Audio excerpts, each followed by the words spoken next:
time for a new Mad Musings, everybody. It's also time to look at all the problems of licensing, nostalgia, and trying to stay too close to your source material. This time around, it's Cubicle 7's Lone Wolf Adventure game, based on the legendary adventure books of the same name. The ones that took Choose Your Own Adventure and ramped them up several levels, and then expanded into more advanced books with the Magna series and then the Grandmaster series. It's a rich world filled with pages of lore and a variety of heroes and allies and a whole host of enemies. Sounds like the perfect world to build a full-blown RPG out of, right? Well, only if you go past the superficial elements of the setting and you go fully immersive. I'm Mr. Welch, and I'm not sure how I feel about this game. Jean-Baptiste, tell them how I feel about this game. I'm very disappointed! Thank you, Jean-Baptiste. The Lone Wolf setting was created in 1984 by Joe Deaver with Flight from the Dark, where you played Lone Wolf, the only survivor of a fantasy Pearl Harbor committed by the evil Dark Lords. Is there any other kind of Dark Lord? You never meet good Dark Lords or even neutral Dark Lords. For a kick, you can always have a paladin named Drakkar Dark Lord, then have to explain every time that your name's a mutation of Daklud, which everybody will immediately recognize as Bengali for loud caller, while Drakkar is just their version of Peter. Turn it into a running joke if you have to, until the DM gets tired of you having to explain your name over and over again. But back to the Lone Wolf novels. You got to pick 5 Kai abilities like Sixth Sense, Weapon Skill, or Camouflage, and they affected the game as you ran through the adventure.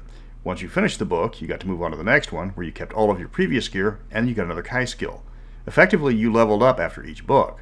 It was this attention to detail and involvement in the setting that set Lone Wolf miles ahead of everyone else that was making adventure books. Sure that D&D adventure books might have some dice and skills to roll on, but they were one-shots. Lone Wolf was a 20-book story that took you from trying to outrun goblins at book 1 to facing off gods at book 20. There's a reason why the early paperbacks go for hundreds of dollars now. The Kai Lords were a kind of psychic ranger. I know they say they're monks, but all of their stats and abilities scream ranger.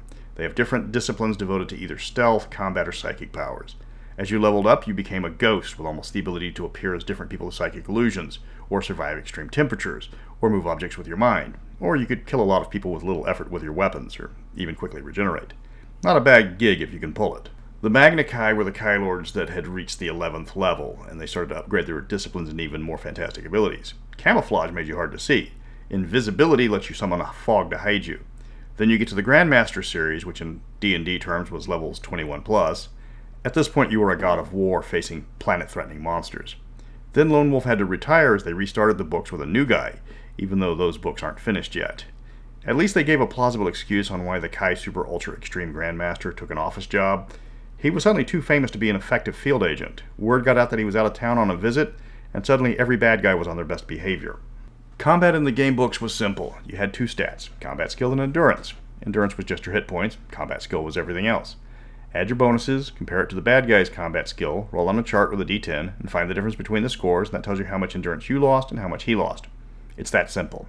For other tests, like see if you made the jump, you try to hit a target number, typically with modifiers with the disciplines and the gear that you had on you.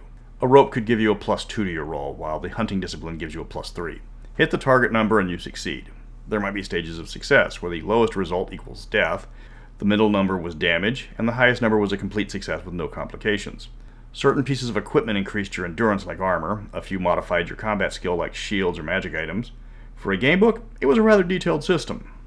Now for a full-blown RPG, the combat skill endurance system would be considered minimalist at best, with all your physical traits just being rendered down to 2 stats, and nothing to determine mental traits at all unless you use the advanced rules, and no social whatsoever.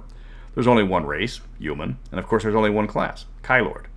This despite there being numerous races mentioned in the game books, including dwarves, Clune, and the mouse like Nudnik, to name a few.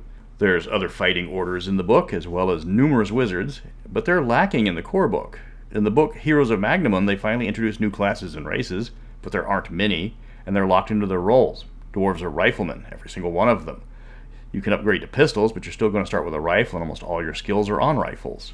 The classes in Heroes of Magnamon follow the Kai Lord rules. Every time you level up, you select one of the 10 abilities that you have listed on your sheet.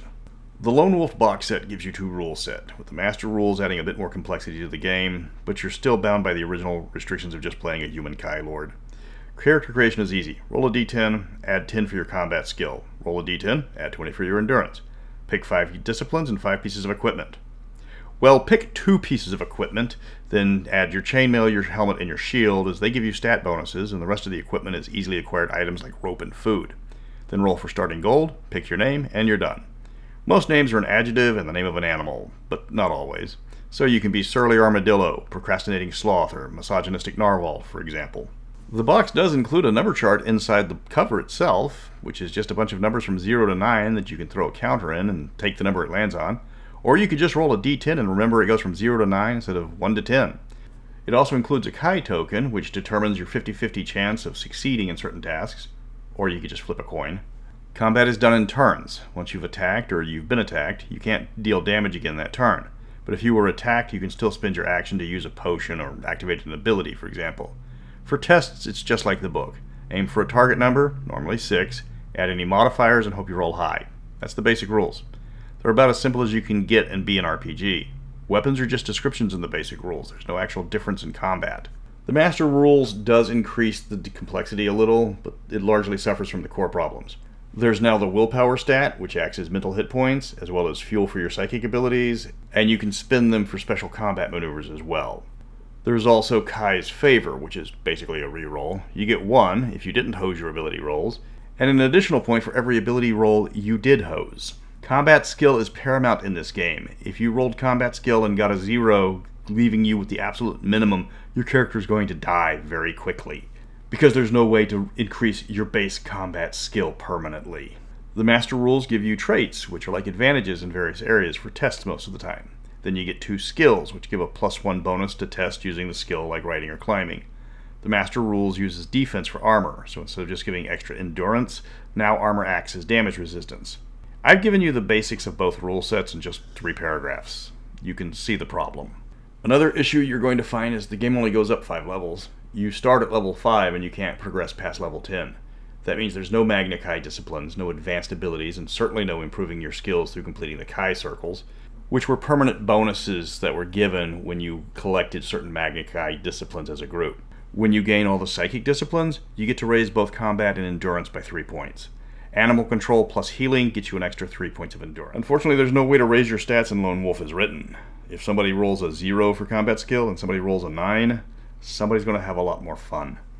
This line was ended unexpectedly last year when apparently Homeguard Press decided to take the setting in-house, so no more Lone Wolf for Cubicle 7. Never license! Cubicle 7 was talking about adding new books to the setting. They might have been planning to increase the options available or take the game into further levels with the Magna Kai books. But unfortunately it was cut off before we got to see much in the way of products. Just 2 bestiaries, a few adventures, and a setting book. The setting book is the Realm of Summerland, and I have a feeling it was meant to be the first of many. This is an all-expansive guide to Good Guy Land, which is conveniently placed next door to Bad Guy Land with the Darklands. It's like if Texarkana's 2 halves were comprised of Camelot and Mordor. As far as setting guides go, it's one of the most expansive and exhaustive ones I've ever read, with lists of guild, flora, and fauna, as well as maps detailing the economic tendencies of the various regions of the nation. It goes into detail on not just 1, but 7 of the largest cities in the nation. It also includes the weapons, armor, and equipment lists that I feel should have been in the main book. The amount of information in this book is fantastic, and it's largely rules neutral. If they had adopted several of the rules, and especially the equipment list in the main book, it would have changed my opinion a lot. For people who love the Lone Wolf series, it's a great buy, but you're going to have to shell out close to $200 for a copy. They are highly collectible. Then you move on to the 2 creature books, which lore-wise are treasures, because each monster not only gets a long history on how they came about, but how they fight, their role-playing tips, and their role in the ecology. The Magnum Menagerie is more low-powered humans and beasts. I say low-powered because while quite a few are incredibly overpowered compared to Kai Lords, the monsters in the Bestiary of the Beyond are all too often Godzilla-level threats. There are 28 monsters with combat skills reaching 30 or above in just the first chapter of the book, and I didn't even count the remaining 3/4 of the remaining pages.